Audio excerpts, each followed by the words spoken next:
Hello साथीहरु, good morning, welcome back to my YouTube channel again. अनि म चाहिँ Sarita Morohang Limbu from Ilam. I hope सबैजना साथीहरु सन्चै हुनुहुन्छ होला। अनि म पनि एकदम सन्चै छु। सन्चै भएर नै मैले यहाँनिर खोर्सानी बारीबाट भिडियो स्टार्ट गरेँ। यहाँनिर म खोर्सानी, हाम्रो लाम्चे खोर्सानीको बोट हो यो चाहिँ, तर झारले उयो भइसकेको छ, पानी परेर गोड्नु भ्याइएको छैन। अनि आज चाहिँ म यहाँ छेउछेउमा घाँस काट्नु आएको छु।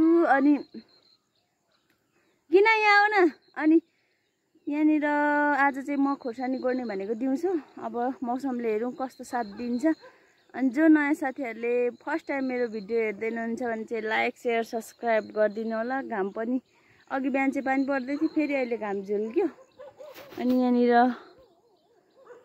आजको मौसम चाहिँ यस्तै छ।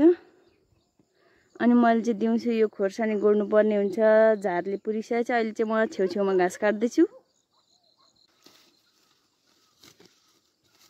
मेरो भाउजू चाहिँ यहाँ घाँस काट्दै हुनुहुन्छ। छेउछेउमा यसरी काट्नुपर्ने हुन्छ साथीहरू।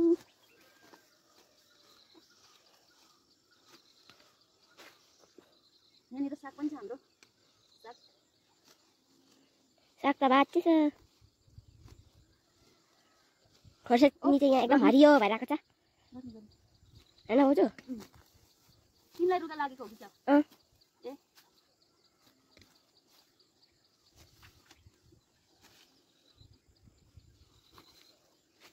यस्तो चाहिँ हामीले राख्नुपर्ने हुन्छ साथीहरू पिडाले। यो चाहिँ साथीहरू हाम्रो खोर्सानी बारीमा उम्रेको साग, आफै उम्रेको चाहिँ। यहाँनिर अलिअलि किराले खाएछ, तर किराले खाएकै सब्जी चाहिँ एकदम राम्रो हुन्छ। अनि यहाँनिर छ, यो चाहिँ मैले उता बहिनीलाई पठाइदिँदैछु। अनि म पनि घर लगेर आज यसकै सब्जी पकाउनेवाला छु साथीहरू।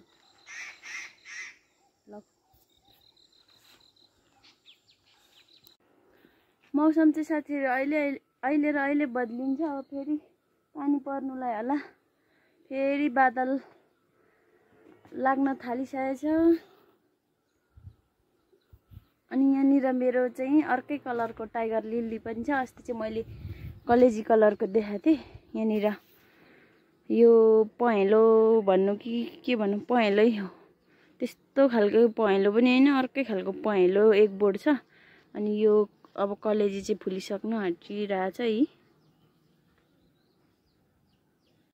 साथीहरू। बर्खा लागेपछि चाहिँ यस्तो हुन्छ। म भर्खर खोर्सानी गोड्नु मात्रै आउँदैछु, फेरि पानी सुरु गर्नु थालिसकेको छ। अनि यो चाहिँ यहाँनिर अस्ति गोडिसकेको मैले आधी, अनि आधी यतापट्टि गोड्नु पर्ने आज। अनि अघि बिहान घाँस काटेको ठाउँमा पनि काट्नु पर्ने, तर फेरि पानी सुरु गरिसकेको छ साथीहरू। पानी आउँछ भन्दा भन्दै मैले चाहिँ गोडिसकेँ। मौसमले चाहिँ साथ दियो। अहिले चाहिँ हल्का घाम लाग्दैछ। अनि यहाँनिर यो कल्ला चाहिँ मैले सके गोडेर।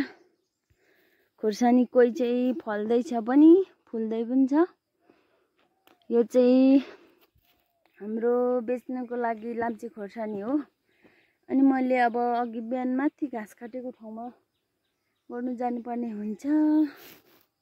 र पनि साथीहरू मैले यति चाहिँ गोडिसकेँ, अझै छ सिँगै। अनि यता अर्को सानो कल्ला पनि छ।